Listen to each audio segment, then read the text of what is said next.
హే friends అందరూ ఎలా ఉన్నారు? ఎన్ని వీడియోలు చేసినా లక్షలాది కామెంట్స్ వేలాది మెసేజ్లు అయితే మన అఖండ గురించి వస్తున్నాయి. మంచి క్లారిటీ బ్రో. నేను ఆల్రెడీ చెప్పా అఖండ 2 ఎప్పుడు రిలీజ్ అవుతుంది అనేటటువంటి ఒక క్లారిటీ ఇచ్చా. దాన్ని చాలామంది నమ్మట్లేదు అనమాట. అండ్ నేను కొత్త ఇష్యూస్ కూడా కొన్ని అయితే వచ్చాయి. మీరైతే న్యూస్ ఛానల్స్ అబ్జర్వ్ చేయొచ్చు. మరి అవన్నీ ఫేక్ ఆ రియల్ అనేటటువంటిది ఈరోజు ఈ వీడియోలో డీటెయిల్గా మాట్లాడుకునేటటువంటి ప్రయత్నం చేద్దాం ఫ్రెండ్స్. నేను మళ్ళీ చెప్తానా, 12th సినిమా రిలీజ్ కావాలి అని చెప్పి ఛాలెంజ్ చేస్తున్నారు. చాలామంది ట్రెండ్ చేస్తున్నారు. వీ వాంట్ అఖండ 12th అనేటటువంటిది బాగా ట్రెండింగ్గా మారింది. బాగా సోషల్ మీడియాలో మీరు అబ్జర్వ్ చేయొచ్చు.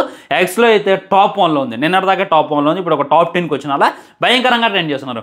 ఓన్లీ మాకు 12 సినిమా కావాలి అని చెప్పి వాళ్ళు బాగా వెయిట్ చేస్తున్నారు. సో వీళ్ళు ఆగేటటువంటి అవకాశాలు ఎక్కువగా కానొస్తున్నాయి. దానికి గల రీజన్ ఏంటి అనేటటువంటిది క్లారిటీగా క్లుప్తంగా మాట్లాడుకుందాం. వీడియో అయితే చివరిదాకా చూడండి, ఎండింగ్ దాకా చూడండి, మీకైతే పెద్ద క్లారిటీ వస్తుంది ఫ్రెండ్స్. ఇంకొన్ని డౌట్స్ ఏంటంటే డైరెక్ట్గా అఖండ 2 ఓటీటీలోనే రిలీజ్ చేస్తున్నారు అనేటటువంటి రూమర్స్ కూడా వస్తున్నాయి. అవి ఎంతవరకు కరెక్ట్? మరి బాలకృష్ణ గారు ఇంత మట్టికి బయటకు వచ్చి మాట్లాడలేదు. బోయపాటి సీన్ గారు కూడా ఇంత మంచిగా మన ప్రెస్ మీట్ పెట్టి దాని గురించి మాట్లాడలేదు. దీనికి గల రీజన్ ఏంటి? అసలు ఆ 14 రీల్స్ వాళ్ళు ఎంత తప్పు చేశారు, ఎంత క్లియర్ అయింది, ఎంత బ్యాలెన్స్ ఉంది?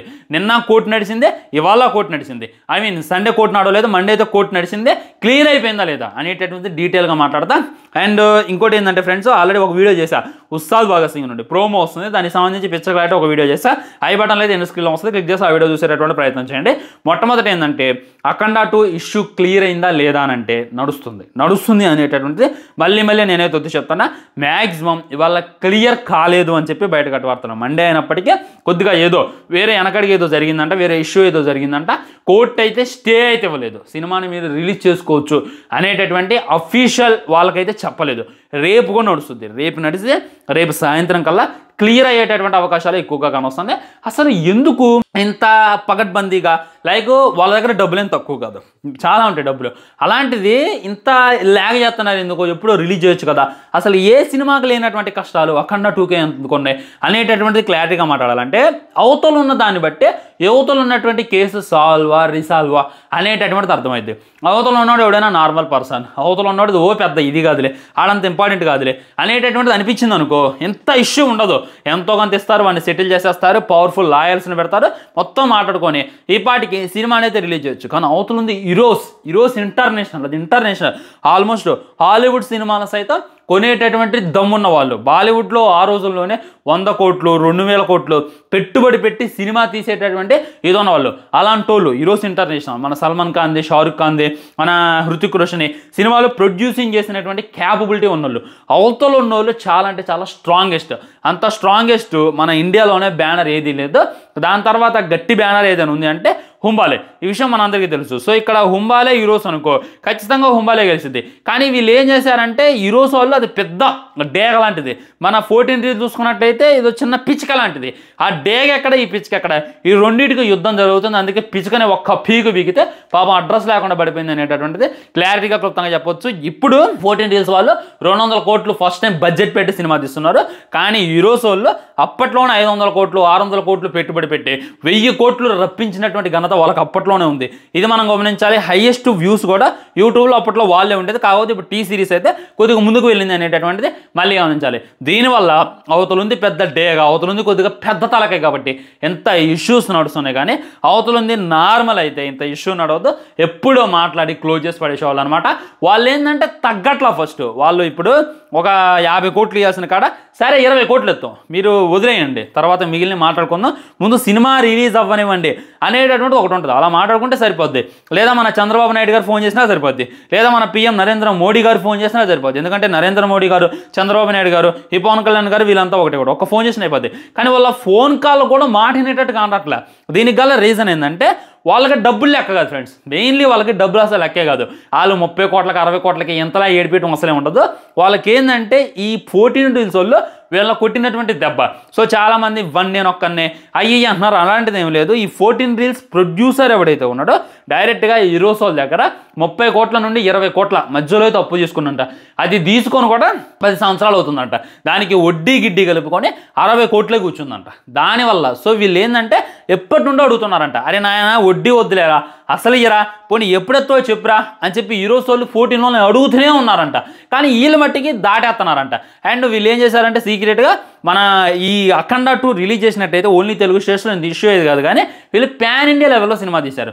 ఆల్రెడీ కుంభమేళా వెళ్ళి షూటింగ్ చేశాం, హిందీలో ట్రైలర్ రిలీజ్ చేశారు, నార్త్లో కూడా భయంకరమైనటువంటి ప్రమోషన్లు చేశారు.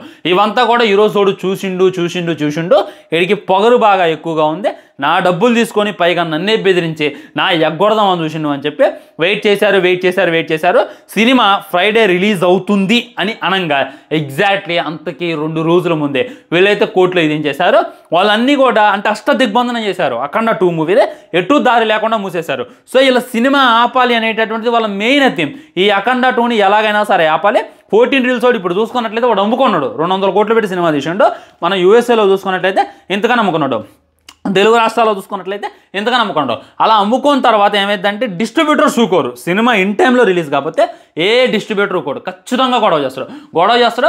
నాకు ఈడు 20 కోట్లు 60 కోట్లు బొక్క పెడదామని చూసింది కదా, వీడికి యాక్టే 200 కోట్లు వేసుకోవాలి అనేటటువంటిది వాళ్ళ యొక్క మెయిన్ థీమ్ అని చెప్పి నాకైతే ఇన్ని రోజులకు అర్థమైంది ఫ్రెండ్స్. అందుకే దిగ్బంధనం చేసి ఆ సినిమాని అయితే ఎక్కడ కూడా రిలీజ్ కాకుండా చేస్తున్నారు అనేటటువంటిది మరీ వర్తలు. దీనివల్ల ఏం జరిగిందో తెలుసా, యూఎస్ఏలో ఓఎస్ఎస్లో కొనుక్కున్న వాళ్ళు ఉంటారు కదా, అక్కడ డిస్ట్రిబ్యూటర్స్ పిచ్చ గోల చేస్తున్నారంట, పిచ్చ చికా చేస్తున్నారంట. డైరెక్ట్గా మన ప్రొడ్యూసర్ 14 రీల్స్ వాళ్ళ ప్రొడ్యూసర్కి ఫోన్ చేసి మా డబ్బులు మా మొహాన కొట్టండి లేదా సినిమాని ఇవ్వండి, మేము ఊకోం, ఇంకా మీరు ఇలానే చేస్తే మీ బ్యానర్ మీద వచ్చేటటువంటి ఏ సినిమా కూడా ఫ్యూచర్లో యూఎస్ఏలో రిలీజ్ అవ్వకుండా చేస్తాం అనేటటువంటిదే అక్కడ ఉన్నటువంటి డిస్ట్రిబ్యూటర్స్ కాల్ చేసి మరీ బెదిరిస్తున్నారంట. సో మన తెలుగు స్టేట్లో ఉన్నటువంటి డిస్ట్రిబ్యూటర్స్ అయితే అడ్డంగా అడుగుతున్నారంట, మా డబ్బులు మాకు ఇవ్వండి లేదా సగానికి ఇవ్వండి. ఇప్పుడు 2 తెలుగు రాష్ట్రాల్లో కలిపి 200 కోట్లు వసూలు చేయాలి. ఆంధ్రప్రదేశ్లో 100 కోట్లకి, తెలంగాణలో 100 కోట్లకి అయితే సినిమా అమ్ముడుపోయింది. వీళ్ళైతే మాకు 50 కోట్లు రిటర్న్ ఇచ్చేయండి, 50 కోట్లు ఉంచుకోండి, సో మాకు సగానికి అప్పుడైతే మేము అవుతాం, లేకపోతే మేము కూడా వెళ్ళి కేసేస్తాం, మేము కేసేస్తే ఇక మీరు తట్టుకోలేరు అని చెప్పి ఇక్కడ ఉన్నటువంటి డిస్ట్రిబ్యూటర్స్, యునైటెడ్లో ఉన్నటువంటి డిస్ట్రిబ్యూటర్, వేరే దేశాల్లో ఉన్న వాళ్ళైతే 14 రీల్స్ వాళ్ళని ఫుల్గా టార్గెట్ చేశారనమాట. దీనివల్ల బాలయ్య బాబు గారు చేతులు ఎత్తేసారు, బోయపాటి సింగ్ గారు కూడా చేతులు ఎత్తేసారు, మీ సావు మీరు చావండి అని చెప్పి వాళ్ళైతే తెలియజేస్తున్నారు. సో ఇక్కడ నిజంగా ఫైనాన్షియల్ ఇష్యూ, డబ్బు కావాలంటే పెద్ద మ్యాటర్ కాదు, ఎందుకంటే సినిమా రిలీజ్ అయింది, కలెక్షన్స్ వస్తాయి, అవి మీకు ఇచ్చేస్తాం లేని అంటే అయిపోద్ది, కానీ వీళ్ళని దెబ్బ కొట్టాలనేటటువంటిది మెయిన్ థీమ్ అని చెప్పి నాకైతే అనిపించింది. సో ఇక్కడ వీళ్ళ టార్గెట్ బాలకృష్ణ గారు కాదు, వాళ్ళ మా బాలయ్య బాబు గారిని కావాలని చెప్పి టార్గెట్ చేస్తారు, అదేం లేదు. వీళ్ళ టార్గెట్ 14 రీల్స్ వాళ్ళ ప్రొడ్యూసర్స్, 14 రీల్ బ్యానర్, వీళ్ళ టార్గెట్ ఇది. ఈ టార్గెట్ వల్ల ఇంత ఇష్యూస్ జరుగుతుంది అనేటటువంటి క్లారిటీగా క్లుప్తంగా మనమైతే చెప్పుకోవచ్చు. ఫ్యాన్స్ కూడా ముందుకు వచ్చి డబ్బులు ఇస్తున్నారంటే నిజంగా ఎలాంటి దేని పరిస్థితి ఏ హీరోకి రాకూడదు, ఏ సినిమాకి రాకూడదు అనేటటువంటిది నాకు గట్టి ఫీలింగ్. 50 సంవత్సరాలు కంప్లీట్ చేసుకుంటూ మా బాలకృష్ణ గారు ఇండస్ట్రీలో అడుగుపెట్టి అలాంటి ఆయన్ని ఎంతలా బాధ పెడుతున్నందుకు నాకైతే ఇంకా బాధగా అనిపించింది. మ్యాక్సిమం 25th అయితే సినిమా రిలీజ్ అయ్యింది ఫ్రెండ్స్. ఒకవేళ 25th కాలేదా ఇక డైరెక్ట్గా ఓటీటీని అయితే కూడా ఆపలేడు.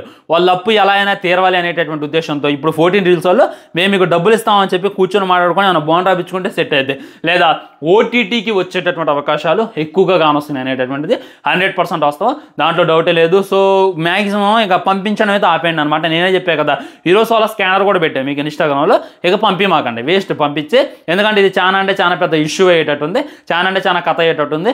అఫీషియల్ అప్డేట్ కోసం మనం అయితే వెయిట్ చేస్తాం. మనకైతే ఉన్నటువంటి ఇన్ఫర్మేషన్ 25th అని, కానీ 25th కూడా పక్క కాదు అని చెప్పి మళ్ళీ మీరైతే గుర్తుపెట్టుకో ఫ్రెండ్స్. ఇది అనమాట ఫైనల్గా తెలియజేసుకుంది. నాకైతే చాలా బాధగా అనిపించింది. ఒక సినిమా ఇలా అర్ధాంతరంగా ఆగిపోకూడదు, అబ్బా అసలు ఎవరికి రాకూడదు ఈ కష్టం. మా బాలయ్య బాబు గారు రావడం నిజంగా అది దరిద్రం అని చెప్పి నాకైతే అనిపించింది. ఉంటా మరి ఛానల్ని సబ్స్క్రైబ్ చేసుకుని లైక్ చేయండి, షేర్ చేయండి, మాత్రం జై